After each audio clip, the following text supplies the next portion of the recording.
Apreciados amigos, incluyo en mi saludo, afectuoso como lo es siempre, una hermosa promesa de Dios dirigida a los que aceptan la intercesión de Cristo en el santuario celestial, es decir, a aquellos cuyos nombres por lo mismo han sido inscritos en el libro de la vida. Gracia y paz os sean multiplicadas. Bendito el Dios y Padre de nuestro Señor Jesucristo, que según su grande misericordia nos hizo renacer para una esperanza viva por la resurrección de Jesús de los muertos, para una herencia incorruptible, incontaminada e inmarcesible, reservada en los cielos para vosotros, que sois guardados por el poder de Dios mediante la fe, para alcanzar la salvación que está preparada para ser manifestada en el tiempo postrero. Primera de Pedro, capítulo 1, 2b a 5. Cuánta seguridad, cuánta certeza en esta promesa. ¿A cumplirse cuándo? No en el momento de la muerte. No, porque los muertos nada saben, sino preparada para ser manifestada en el tiempo postrero, al regreso de Cristo. Al concluir nuestro estudio anterior, nos planteamos una interrogante acerca de la relación entre el juicio investigador y el Evangelio del Reino, y les anticipé que la búsqueda de la respuesta habría de llevarnos a Daniel capítulo 7, versos 9 y 10, versos en los cuales se describe una imponente escena de juicio a verificarse algún tiempo después de 1798. ¿De dónde obtenemos esta conclusión? De la simple lectura de los pasajes en los que se la describe. Así, en los primeros 8 versos del mencionado capítulo aparece una secuencia de 4 bestias feroces emergiendo consecutivamente del agitado mar de la humanidad. Un león con alas de águila representando a Babilonia, un oso con 3 costillas en su boca, a Medo-Persia, un leopardo con 4 cabezas y 4 alas, ajustada descripción del imperio greco-macedónico, y por último, un animal sencillamente indescriptible, una fiera de voracidad insaciable, símbolo del cuarto imperio universal, Roma. Los 10 cuernos en la cabeza de esa cuarta bestia simbólica anticipaban la caída y la fragmentación de ese vastísimo imperio de hierro, y la aparición de entre ellos de un 10º poder, referido como un cuerno pequeño, desarraigando en su surgimiento a 3 de los anteriores, representa un sistema político-religioso que en corto tiempo habría de superar a todos los demás. Siempre en la descripción registrada en Daniel 7, mientras este poder, el cuerno pequeño, estuviera actuando todavía allá en el cielo, en el lugar santísimo del santuario celestial, todo se dispondría para el comienzo del juicio investigador. De acuerdo a estos versículos, el juicio podría haberse iniciado en cualquier momento a partir de los siglos V y VI de la era cristiana, cuando se dieran esos acontecimientos anticipados en la descripción profética. En la explicación complementaria aportada por Gabriel y registrada en los versos 23 al 27, el momento del comienzo del juicio quedó señalado con mayor precisión. ¿En qué forma? Desde cuando el 11º cuerno, el cuerno pequeño, recibiera poder para perseguir a quienes no aceptaran su supremacía, habría de comenzar su período de apogeo de 1260 años de duración, período descrito simbólicamente como tiempo, tiempos y medio tiempo. Ese largo período de sufrimiento para el verdadero pueblo de Dios concluiría cuando ese poder fuera quitado. La historia provee documentación comprobatoria clara y fidedigna de lo anticipado por la profecía. Ese período se inició en el año 538, con un edicto promulgado por el emperador Justiniano I, que le otorgó un poder amplísimo al sistema político-religioso romano, simbolizado por el cuerno pequeño romano, y concluyó exactamente 1260 años más tarde, en 1798, cuando la Francia revolucionaria le arrebató ese poder al líder de la Roma cristiana. En algún momento después de 1798, aunque la profecía de Daniel 7 no indica el año exacto cuando ello habría de ocurrir, en la morada de Dios habría de iniciarse el juicio investigador. En palabras de Gabriel, en los versos 25 al 27, y hablará, el cuerno pequeño, palabras contra el Altísimo, y a los santos del Altísimo quebrantará, y pensará en cambiar los tiempos y la ley, y serán entregados en su mano hasta tiempo y tiempos y medio tiempo, es decir, hasta 1798, pero se sentará el juez en algún momento después de 1798 y le quitará su dominio para que sea destruido y arruinado hasta el fin, y que el reino y el dominio y la majestad de los reinos debajo de todo el cielo sea dado al pueblo de los santos del Altísimo, cuyo reino es reino eterno, y todos los dominios le servirán y obedecerán. Saben, apreciados amigos, conviene subrayarlo bien. En 1798, este poder político religioso habría de sufrir un eclipse, y así ocurrió como lo revela la historia.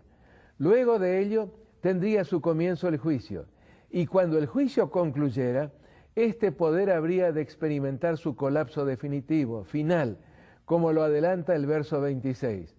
Pero se sentará el juez y le quitarán su dominio para que sea destruido y arruinado hasta el fin. Esto mismo sugiere que después de la herida aparentemente mortal que habría de sufrir en 1798, con el paso del tiempo, el poder representado por el cuerno pequeño habría de experimentar un extraordinario resurgimiento.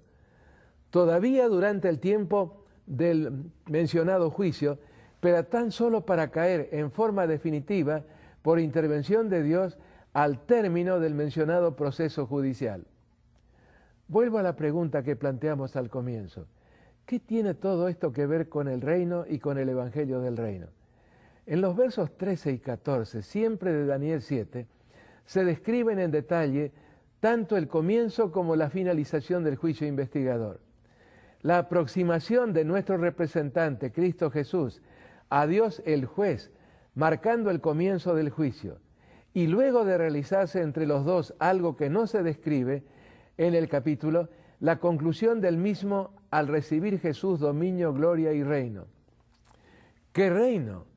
Como lo hicimos notar en uno de nuestros temas anteriores, el mismo reino que Dios entregó a Adán y que éste cedió a Satanás. Plenamente recuperado al término del juicio, el reino será entonces recibido por nuestro Señor Jesús. Ese momento culminante, tan significativo, se describe así en el verso 14. Y le fue dado dominio, gloria y reino, para que todos los pueblos, naciones y lenguas le sirvieran.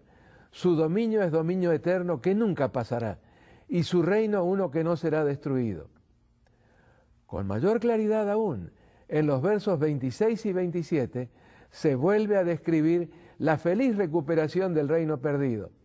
Pero se sentará el juez, y le quitarán su dominio, para que sea destruido y arruinado hasta el fin. ¿A quién le será quitado? Al cuerno pequeño, símbolo del poder político religioso concentrado en la institución que lidera a la Roma cristiana. ¿Qué pasará cuando le quiten el reino? Lo asumirá Cristo y lo hará para compartirlo con los que lo hayan aceptado, que hayan aceptado su mediación, los que le hayan transferido sus pecados y recibido perdón y limpieza de parte de Dios, el pueblo de los santos del Altísimo, los únicos ciudadanos de ese reino. Leamos ahora en secuencia corrida los versos 14 y 27, ya que creo que de esta manera lo entenderemos mejor. Y le fue dado a Cristo dominio, gloria y reino, para que todos los pueblos, naciones y lenguas le sirvieran. Su dominio es dominio eterno, que nunca pasará, y su reino uno que no será destruido, y que el reino y el dominio y la majestad de los reinos debajo de todo el cielo sea dado al pueblo de los santos del Altísimo, cuyo reino es reino eterno, y todos los dominios le servirán y obedecerán. ¿Qué reino es ese? Como ya lo mencioné, es el dominio de este planeta, el mismo dominio que Dios confió originalmente a Adán y que éste cedió irresponsablemente a Satanás. Me permito repetirlo, ese reino, de acuerdo a este capítulo profético, habría de experimentar una especie de peregrinaje, pasando por muchas manos, especialmente las de los monarcas de 4 naciones o imperios universales. Se dividiría luego entre las naciones resultantes de la fragmentación del cuarto de ellos, el Imperio Romano, y desde entonces, paulatinamente, habría de volver a concentrarse, especialmente durante el lapso marcado por los años 538 y 1798, los 1260 años, ahora en manos del obispo de Roma. En esta última fecha habría de perderlo, pero tan solo en forma temporaria, ya que de acuerdo a la profecía habría de recuperarlo y en escala planetaria. Este eclipse de su imponente poder habría de coincidir con el lapso de la realización del juicio investigador y con el propósito básico de impedirle interferir en esa recuperación del conocimiento de la obra de Cristo en el santuario celestial y en la proclamación de ese juicio. El hecho innegable de la rápida reconquista de su prestigio y poder, proceso del cual todos somos testigos, es también clara indicación de la proximidad de la conclusión del juicio investigador. Cuando éste concluyera, volverá a serle quitado, esta vez en forma definitiva, para serle devuelto a su único y legítimo dueño, nuestro Redentor. Podría ser, queridos amigos, que el tema de hoy les esté resultando denso, muy denso y difícil de comprender. Es por ello que antes de continuarlo, quiero decirles que la salvación no depende del conocimiento de todos estos detalles, sino tan solo de aceptar a Cristo, nuestro gran sustituto en la cruz y nuestro misericordioso abogado en el santuario celestial. Sin embargo, Dios quiere que sus hijos sean entendidos en los tiempos, que sean sabios en la interpretación de los acontecimientos. Por eso, en su gran condescendencia y amor, nos ha revelado el futuro con tanta precisión. Lo ha hecho para que los acontecimientos no nos sorprendan como ladrón, sino para que al contemplarlos y discernirlos en su verdadero significado, sepamos que nuestra redención está cercana. Dicho esto, les recuerdo algo que ya repetí varias veces en estos últimos estudios, que en la explicación de Daniel 8:14, luego el santuario será purificado, nos hemos adentrado hasta el corazón mismo del importantísimo mensaje de este libro profético. Más aún, hemos alcanzado el verdadero centro de toda la revelación del Antiguo Testamento y aún de la del Nuevo.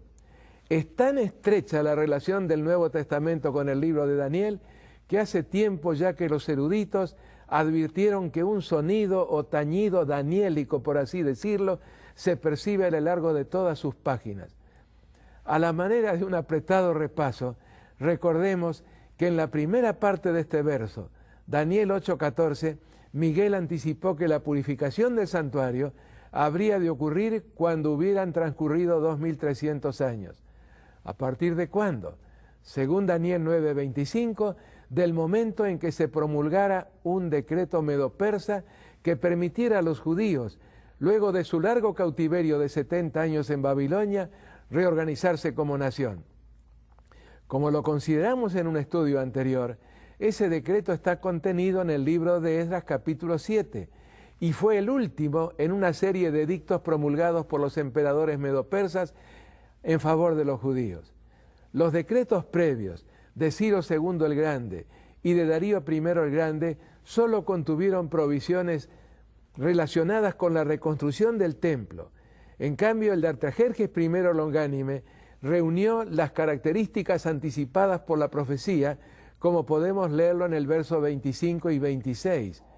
Y tú, Esdras, conforme a la sabiduría que tienes de tu Dios, pon jueces y gobernadores que gobiernen a todo el pueblo, que está al otro lado del río, a todos los que reconocen las leyes de tu Dios, y el que no las conoce, le enseñarás, y cualesquiera que no cumpliere la ley de tu Dios y la ley del rey, sea juzgado prontamente, sea a muerte o a destierro, a pena de multa o prisión. Esta porción del decreto sería suficiente de por sí como para demostrar que es el único que debe tomarse como punto de partida del largo periodo de los 2300 años. Pero hay algo más todavía. El mismo libro de Esdras lo da como el edicto definitivo. En efecto, como leemos en el capítulo 6, verso 14, y los ancianos de los judíos edificaban y prosperaban, conforme a la profecía del profeta Ageo y de Zacarías, hijo de Ido. Edificaron, pues, y terminaron por orden del Dios de Israel y por mandato de Ciro, de Darío y de Artajerjes, rey de Persia. Notemos bien, fue Dios quien inspiró las instrucciones relativas a lo que los judíos debían hacer, comunicándosela mediante los profetas. También fue Dios quien motivó a los 3 monarcas medopersas para que promulgaran sus respectivos decretos. En síntesis, de todos estos decretos, el definitivo fue el de Artajerjes I, quien lo promulgó en el 7º año de su gobierno, es decir, en el año 457 a.C., establecido así el punto de partida de los 2300 años. Su conclusión en el año 1844 está más allá de toda discusión posible. Mejor dicho, más allá de toda discusión seria. Es necesario expresarlo así, porque en nuestros días circula mucha interpretación profética barata, sugerida por exégetas improvisados que se esfuerzan por imponer a la palabra de Dios principios de interpretación de su propia invención. En muchos casos, estos criterios de interpretación parten de la premisa de que no existe tal cosa como profecía, y lo que en la Biblia aparece como tal es simplemente un reflejo de los anhelos y deseos del profeta. En la interpretación profética se ha sentido también en las últimas décadas el impacto de la teología existencial o teología del encuentro, que pretende que en la relación de comunión del hombre con Dios no puede haber elementos impersonales, tales como anticipación de eventos, fechas o plazos proféticos o mandamientos de validez universal. A estas interpretaciones improvisadas e irresponsables se las puede calificar de cualquier cosa menos de seria. Así que lo reitero, amigos, la conclusión de los 2300 años en 1844 está más allá de toda discusión seria. Fue en 1844, en octubre de ese año, cuando también encontró cumplimiento la segunda parte de la misma anticipación profética, la referida a la iniciación de la purificación del santuario. No creo necesario repetir aquí la explicación que ya di en los temas anteriores, sino tan solo recordarles que la declaración acerca de la purificación del santuario se refería en primer lugar a una restauración del conocimiento de la doctrina del santuario, luego de siglos de ocultamiento, de falsificación de la misma, y en un segundo lugar a una obra especial de Cristo en favor de los hombres, previa al borramiento de sus pecados. Esto es un juicio investigador, el juicio investigador, dirigido a comprobar la relación de aquellos que transfirieron sus pecados al santuario celestial con el perdón de Dios. Este juicio, que comenzó con los casos de aquellos que murieron con su fe puesta en los méritos del Salvador, concluirá con los de los vivos, con la última generación de seres humanos sobre este planeta. Concluido este juicio, los pecados perdonados, es decir, aquellos que fueron transferidos por la fe al santuario celestial y aceptados allí por Cristo Jesús, serán borrados de los registros del cielo. No tan solo perdonados, sino borrados. De esta manera, esos registros quedarán limpios, purificados, y con este borramiento también se completará la obra de la purificación del santuario. Por lo mismo, cuando Cristo salga del santuario celestial, todo tiempo de gracia o de oportunidad para los hombres habrá concluido definitivamente. Terminado su ministerio sumo sacerdotal o pontifical, Cristo recibirá de su Padre las insignias correspondientes a su posición de rey y regresará entonces a la tierra para buscar a los súbditos de su reino. Traerá también consigo simbólicamente todos los pecados que ellos cometieron y de los cuales se arrepintieron sincera y definitivamente, y los colocará sobre Satanás, el gran responsable de todos ellos, el que instigó su comisión. Hermosa y al mismo tiempo tan importante como lo es esta doctrina bíblica fundamental, cuán extraño es el silencio acerca de ella en tantas iglesias. ¿Tiene Dios hoy quienes la den a conocer a los hombres? Saben, amigos, Dios no hace a los hombres responsables de lo que no conocieron. Bueno, no quiero que me entiendan mal. A lo que me estoy refiriendo es a lo que realmente no conocieron, no a lo que se negaron a conocer. Pues bien, para que ese conocimiento que todos necesitan llegue hasta ellos, Dios escoge y envía sus mensajeros. Es un hecho indiscutible que Dios siempre ha tenido sus representantes y también los tiene hoy. No individuos aislados, uno por aquí y otro por allá, sino un pueblo caracterizado no tanto por su número, sino por su fidelidad a las instrucciones del Señor. De hecho, en las páginas del Antiguo Testamento y de varios incidentes concretos registrados en ellos, nos llegan varias advertencias acerca de la poca afición que Dios tiene por los números, es decir, por la actitud humana de ver en el número la garantía de la corrección de alguna cosa o el poder necesario para la realización de alguna tarea. Nos cuenta el libro de los Jueces que 32.000 hombres respondieron al llamado de Gedeón para libertar a Israel de la opresión madianita, pero Dios solo necesitó de 300 de ellos. Todos los demás fueron enviados de regreso a sus hogares antes del combate. Un batallón de 600 hombres acompañó a Saúl en su intento de tomar aquella fortaleza de los filisteos, pero Dios solo necesitó para ello de 2 hombres, Jonatán y su escudero. Años más tarde, cuando el rey David ordenó la realización de un censo de todos los hombres en condiciones para formar parte de su ejército, con el secreto propósito de hacer del número de ellos la garantía de sus victorias, Dios lo reprendió muy severamente y al costo de las vidas de 70.000 de esos hombres. Elías estuvo solo, absolutamente solo en la cumbre del Monte Carmelo, enfrentándose sin ayuda alguna con los 450 sacerdotes del dios pagano Baal y con todo el poder del reino del rey Acab. Y cuando llegó el momento de anunciar la primera venida de Jesús, fue también un hombre solo, Juan el Bautista, el comisionado para realizar la tarea.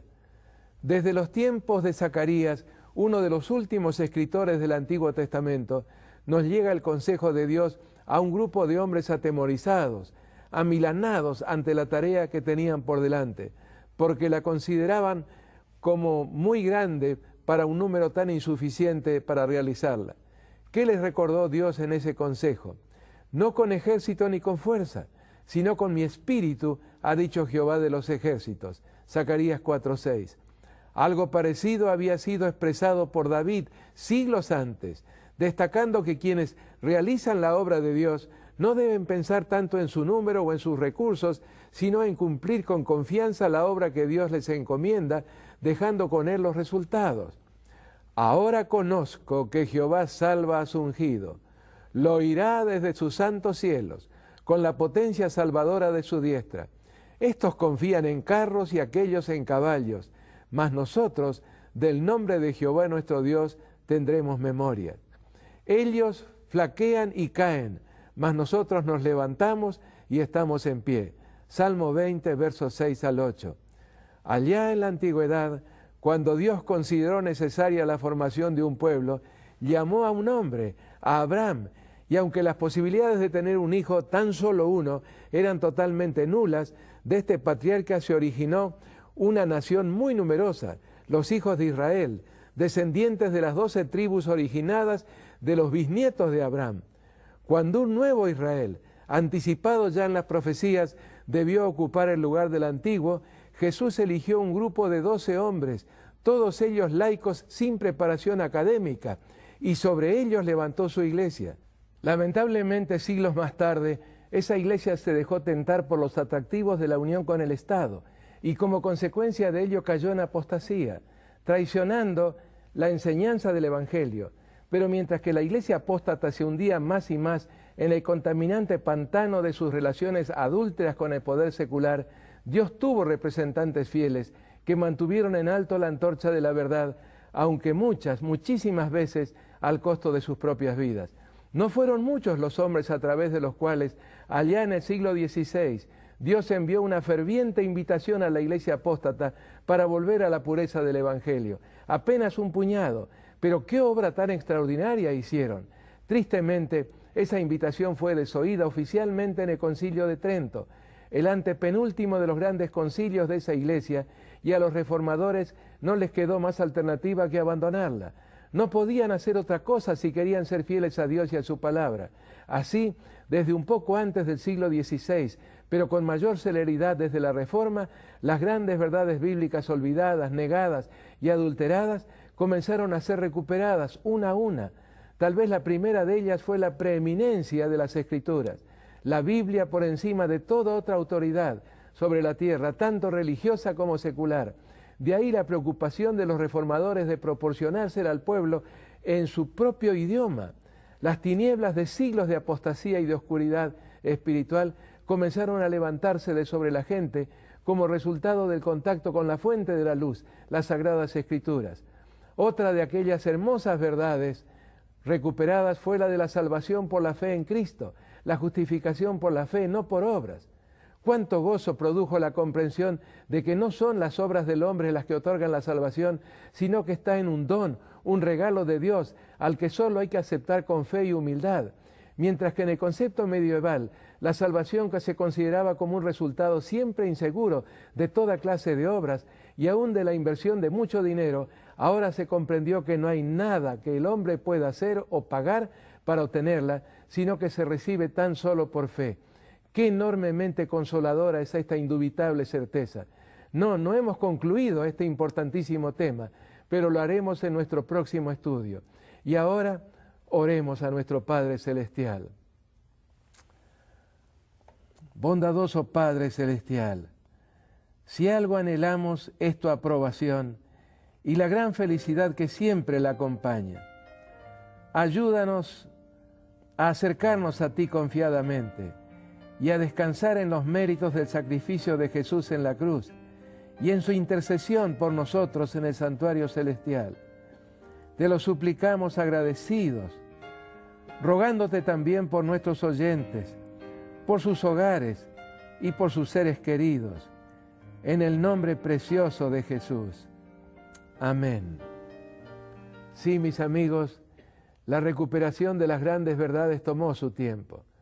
Fueron pocos aquellos hombres que en el siglo XVI, todos ellos religiosos, me refiero a sacerdotes, monjes y monjas, que estudiaron la palabra de Dios y aceptaron el gran principio de la superioridad de la Biblia sobre toda tradición y sobre todo otro documento.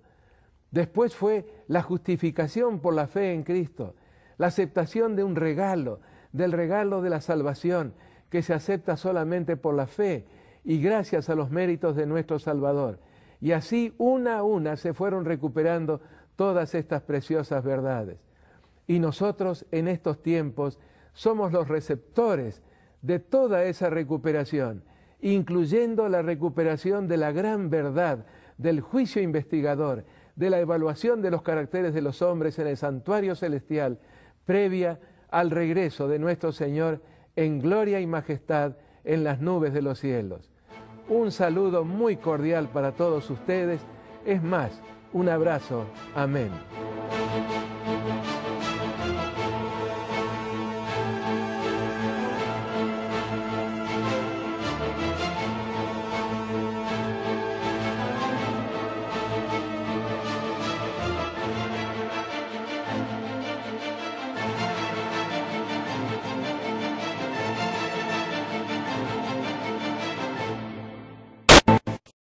Del mencionado capítulo aparece una secuencia de 4 bestias feroces emergiendo consecutivamente del agitado mar de la humanidad. Un león con alas de águila representando a Babilonia, un oso con 3 costillas en su boca, a Medo-Persia, un leopardo con 4 cabezas y 4 alas, ajustada descripción del imperio greco-macedónico, y por último, un animal sencillamente indescriptible, una fiera de voracidad insaciable, símbolo del 4º imperio universal, Roma. Los 10 cuernos en la cabeza de esa 4ª bestia simbólica anticipaban la caída y la fragmentación de ese vastísimo imperio de hierro, y la aparición de entre ellos de un 10º poder, referido como un cuerno pequeño, desarraigando en su surgimiento a 3 de los anteriores, representa un sistema político-religioso que en corto tiempo habría de superar a todos los demás.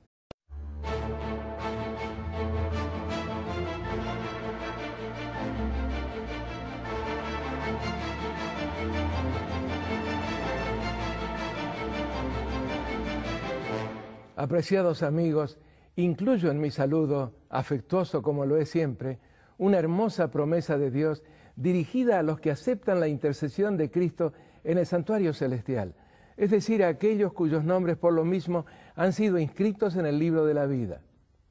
Gracia y paz os sean multiplicadas. Bendito el Dios y Padre de nuestro Señor Jesucristo, que según su grande misericordia nos hizo renacer para una esperanza viva por la resurrección de Jesús de los muertos, para una herencia incorruptible, incontaminada e inmarcesible, reservada en los cielos para vosotros, que sois guardados por el poder de Dios mediante la fe, para alcanzar la salvación que está preparada para ser manifestada en el tiempo postrero. Primera de Pedro, capítulo 1, 2b a 5. Cuánta seguridad, cuánta certeza en esta promesa. ¿A cumplirse cuándo? No en el momento de la muerte. No, porque los muertos nada saben, sino preparada para ser manifestada en el tiempo postrero, al regreso de Cristo.